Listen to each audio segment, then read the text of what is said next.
His agents don't walk around with badges saying, I work for the devil, but they are everywhere.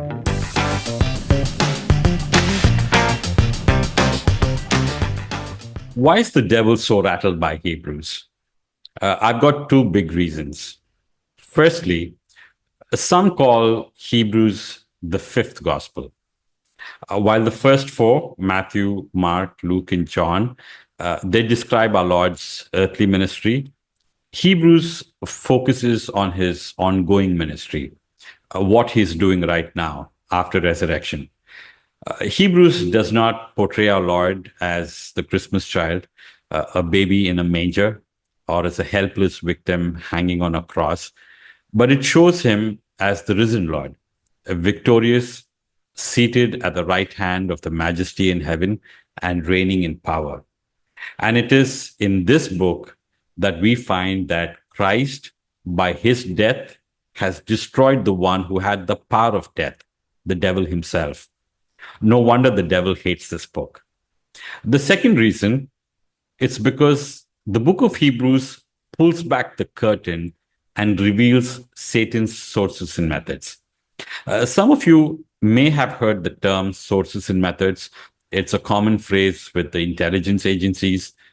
Have you ever seen the declassified documents where paragraphs and sometimes entire pages are blacked out? That's because they're protecting their sources. They're spies, informants, and insiders who work undercover for them. And their methods, their sneaky tricks and the covert techniques and secret strategies they use. Satan operates the same way. He has his own sources and methods.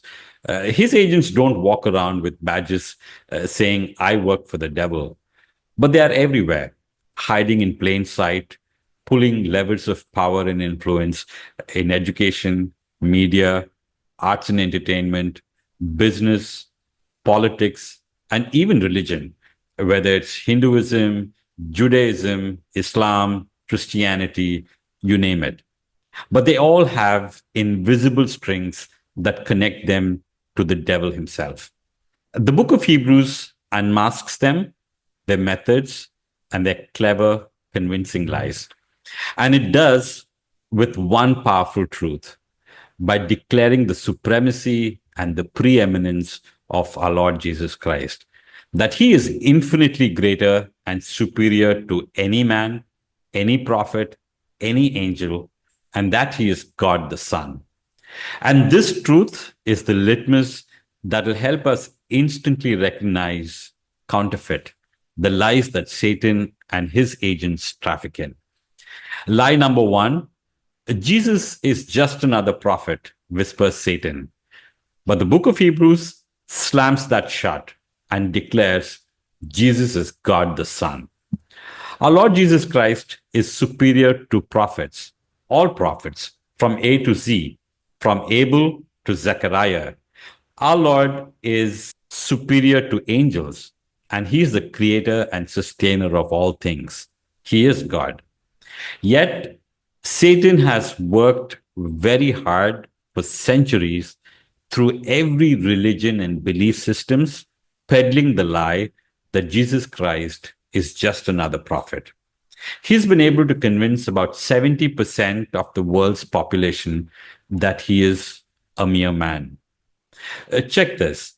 About 2 billion Muslims today believe that God, the Son, Jesus Christ, is just another prophet. About 3 billion of them, Hindus, Buddhists, and New Agers, consider him a wise man, a good man, or an enlightened master, and nothing more. Even in the United States, a Lifeway Research conducted a survey in 2022 and found that 53% of Christians believed Christ was just another man and not God. Many of us think that calling Christ a good man, a great teacher, or a prophet of God sounds respectful and even reverent. But that's a trap. The devil has no problem if you call Christ a good man or even a prophet. He doesn't want you to know that he is God, God who became flesh and dwelt among us, and that he has the power over life and death. The lie number two is that Jesus Christ is just another angel. The Watchtower cult, the Jehovah's false witnesses, they demote our Lord by bringing him to the level of not a man, but a little higher to the level of an angel. They teach the lie that our Lord Jesus Christ is Michael, the Archangel. The Latter day Saints, the Mormons, they blaspheme our Lord, saying he is Lucifer's spirit brother. Millions of people buy this junk, but the book of Hebrews torches this lie. The first chapter makes it clear that Jesus Christ isn't an angel, but he is far superior to angels. Angels are created beings, but Jesus Christ is the one who created them, every one of them, from Michael the archangel to the fallen ones, including Lucifer. Hebrews 1:6 tells us that every angel bows down to worship our Lord Jesus Christ. We see it reiterated in the book of Revelation, where we are given a glimpse of the throne room in heaven, and the angels are worshiping God the Father and God the Son alike. Why do angels worship our Lord Jesus Christ? Because he is God, full stop. So Hebrews destroys the second lie. Our Lord Jesus Christ is not Michael the Archangel. He's not Lucifer's equal. He's God. God who created the angels and the God who angels fall down and worship. And the third lie is a clever one, and it's worked well for Satan. It's this, that you need mediators. Jesus Christ is not enough, and that you still need priests, saints, rituals to reach God. And this clever lie has worked well. In the Old Testament, the high priest was the mediator between God and man, and he would enter the Holy of Holies once a year, offering sacrifices first for his own sins and then for the sins of the Israelites. And something incredible happened that changed everything. The temple veil in Jerusalem that separated the Holy of Holies, 60 feet high and 4 inches thick, was torn from top to bottom. And not from the bottom up, like a man did it, but from top down. God himself tore it apart. Why? Because Jesus had just died, because the price has been paid in full, and the barrier between us and God is gone. We don't need any more earthly priests. Chapter 4, 7, and 10 tell us that Jesus Christ is our high priest and our direct access to God, and he lives always to intercede for us. We don't need any more sacrifices because the work is finished and Jesus entered the most holy place once and for all by his own blood. Yet, billions still live as if the veil never tore.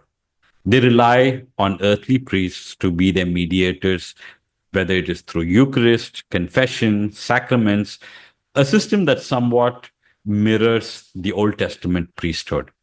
This is not just with Judaism and Catholicism. It's also found in Eastern Orthodox, Coptic, Armenian, Ethiopian, Syrian, and even Anglo-Catholic traditions. They're all caught up in the same loop. Can you see it now? Why the devil hates this book? When you read the book of Hebrews, you will uncover his game plan, his sources and methods, his people and his clever strategies, his centuries of deception and lies that he has spun through religion, denominations, and belief systems for centuries. A majority of the world has bought into his lies. Many believe that our Lord Jesus Christ is just another prophet, a man. But the book of Hebrews declares he is God, God the Son. Many believe that he is an angel, but Hebrews fires back and tells he's the one that the angels worship as God. Many believe we need other mediators and cling on to their old customs, laws, rituals, and so on. Hebrews destroys that lie. It declares Jesus Christ is our only eternal high priest. He is our once and for all sacrifice and lives to intercede for us. Our salvation is eternally secure. The enemy is scared. When you read this book, his house of cards crumbles. So let's twist the knife, let's grab the Bible and read the book of Hebrews.